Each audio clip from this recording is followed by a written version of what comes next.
Ypres by Robert Laurence Binyon, 1869 to 1943. She was a city of patience, of proud name, dimmed by neglecting time, of beauty and loss, of acquiescence in the creeping moss. But on a sudden fierce destruction came, tigerishly pouncing, thunderbolt and flame showered on her streets to shatter them and toss her ancient towers to ashes. Riven across, she rose dead into never-dying fame. White against heavens of storm, a ghost she is known to the world's end. The myriads of the brave sleep round her, desolately glorified. She, moon-like, draws her own far-moving tide of sorrow and memory. Towards her, each alone, glide the dark dreams that seek an English grave. Okay, this is a poem by Robert Laurence Binyon.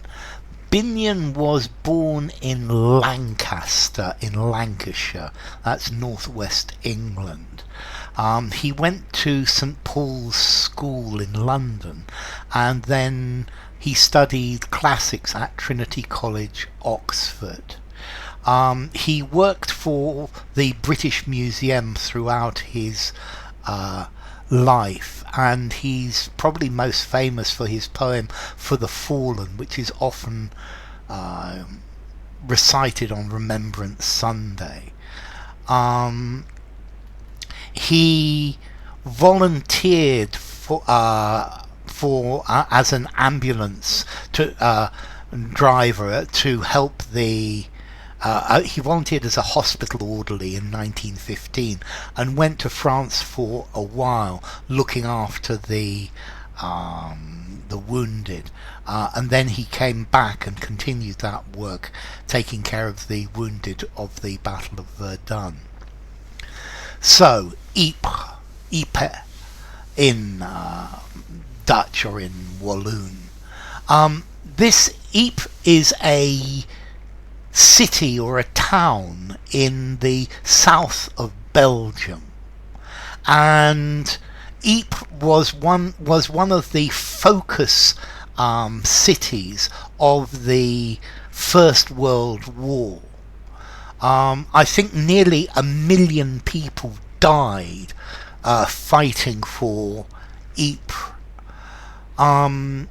Let's see, Ypres was, I think, the third biggest city in Belgium, and Ypres has a long history.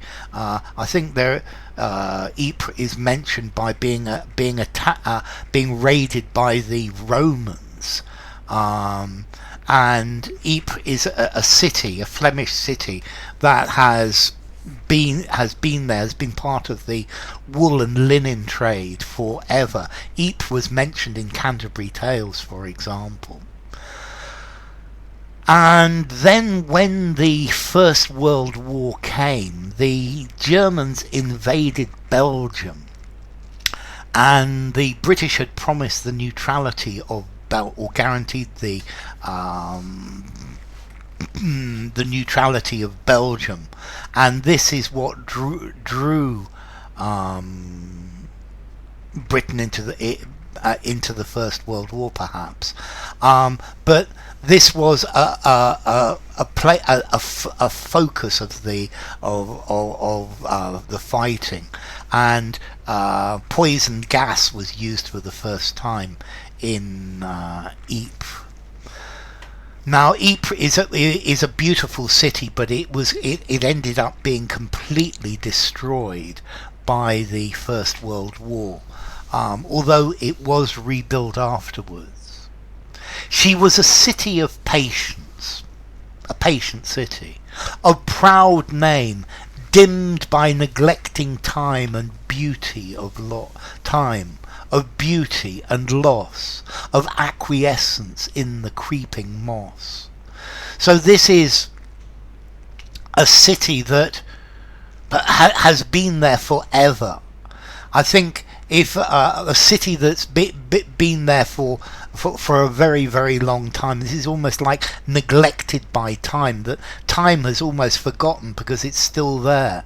A city of beauty and of loss. It was a beautiful city, and a huge number of people died. Of acquiescence in the creeping moss. This is a city that had to acquiesce, had to allow what happened to it, and the moss, this green plant, is creeping over these beautiful old buildings. But on a sudden fierce destruction came, tigerishly pouncing, thunderbolt and flame, showered on her streets to shatter them and toss her ancient towers to ashes. But suddenly the destruction came, like a tiger pouncing, like a tiger jumping on her. It's a very nice metaphor. The destruction came like a tiger attacking. There were thunderbolts and flame. Yeah, thunderbolts from the sky, but this is artillery and flames, and this came down and shattered the streets, and tossed and threw her ancient towers to ashes. And yes, there were beautiful medieval buildings in Ypres. These were afterwards, they were rebuilt as close as they could. There was a cathedral and a cloth hall as well. Her ancient towers to ashes. So the ancient towers, the ancient buildings were destroyed completely. Riven, torn across, she rose, dead, into never-dying fame. So the city itself was dead, the city was completely destroyed. But she rose from the dead to become famous forever. White against heavens of storm, a ghost she is known to the world's ends.